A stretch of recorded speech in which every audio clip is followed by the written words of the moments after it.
What is up, crew? It is your girl by Felicia, and I'm here today to show you all a delicious homemade beef stew recipe. Make sure you like, comment, and subscribe, and turn on your post notification bell so that way you don't miss any future posts. Make sure you also check the description below, as all of the ingredients being used today will be listed along with their measurements. And make sure you all leave a comment for me. Let me know how your day is going. Let me know if you decide to make this recipe, and let me know what you would like to see me make in the future. All right, let's jump into the video. All right, here I have about 2 pounds of beef stew cubes. I went ahead and cut the fat off of all except for one. You just want to leave the fat on one so that way it can keep the flavor. I also have 2 carrots and 2 celery stalks. If you want to use more or less vegetables, you can use about 1 to 2 carrots or 1 to 2 celery stalks overall, though. You can use a whole onion, but here I have a half of an onion and 3 red potatoes.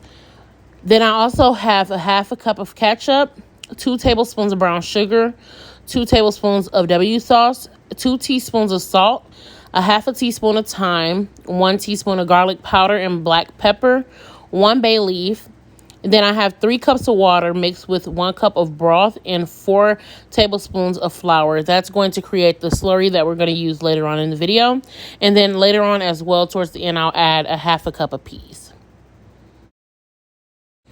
So once you're ready to move forward, the first thing that you're going to do is add to a pot 2 tablespoons of oil.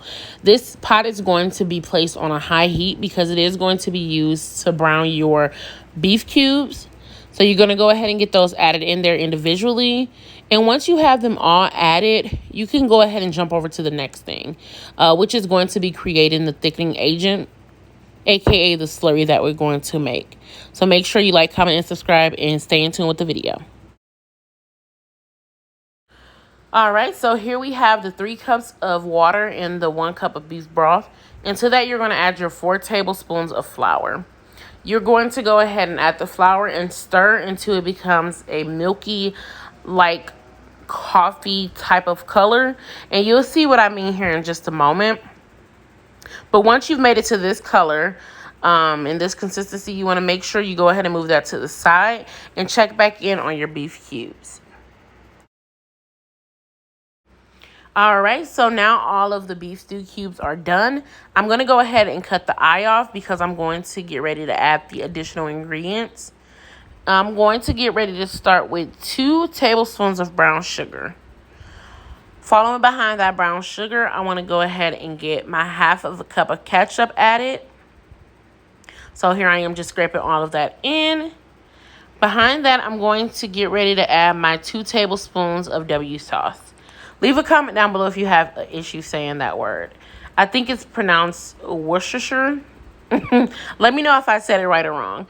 But go ahead and get that added in there. And then you want to add 2 teaspoons of salt, or add salt to taste, a half a teaspoon of thyme, 1 teaspoon of garlic powder, 1 teaspoon of black pepper, 1 bay leaf.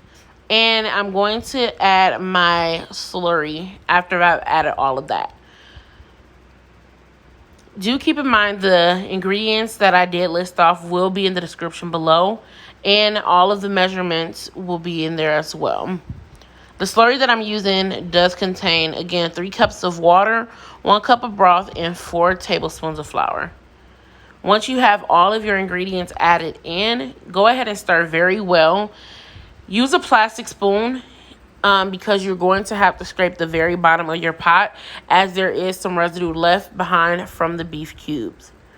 So go ahead and get everything fully incorporated. Make sure you're scraping that pot at the very bottom. Get everything that you can. And just keep on stirring. And once you have stirred well enough, you want to go ahead and turn your heat back on a low heat. Cover this with a lid and let it cook for about an hour. And then we'll go ahead and chop up the vegetables within that hour and get those added in. As the stew goes for the next hour, you just want to go ahead and get into your vegetables. So here I have the potatoes cut into this nice size. If you do want to cut them bigger, go for it, but nothing smaller. I have the celery and the onion cut into fine size pieces. And I also have my carrot cut into small circular pieces.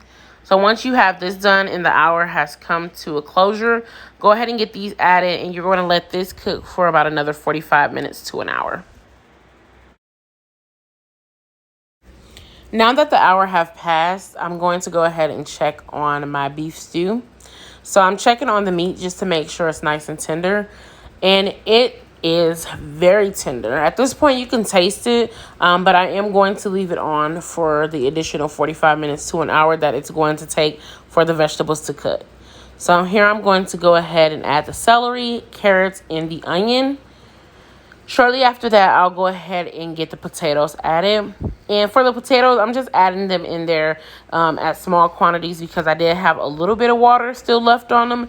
And I don't want to add any additional water, especially potato water, because it is starchy. So I'm just adding those in there.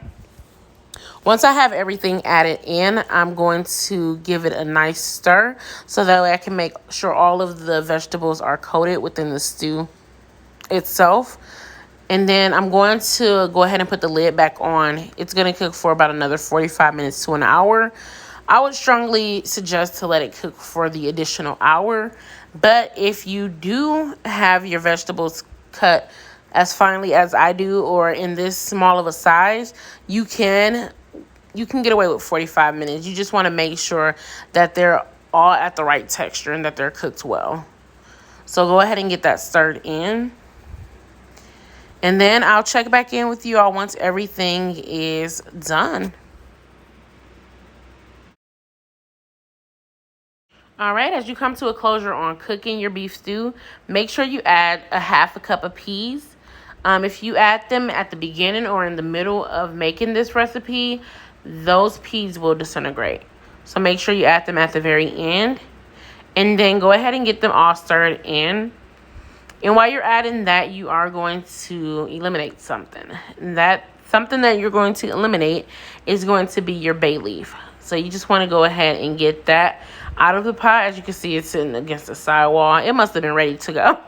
But I'm going to go ahead and get that removed. I removed the pot off the eye, and I'm going to let it thicken up. And I am going to be back and show you all the final recipe served up. All right, here we have everything served up. Thank you all for watching this video. Make sure you like, comment, and subscribe. Peace.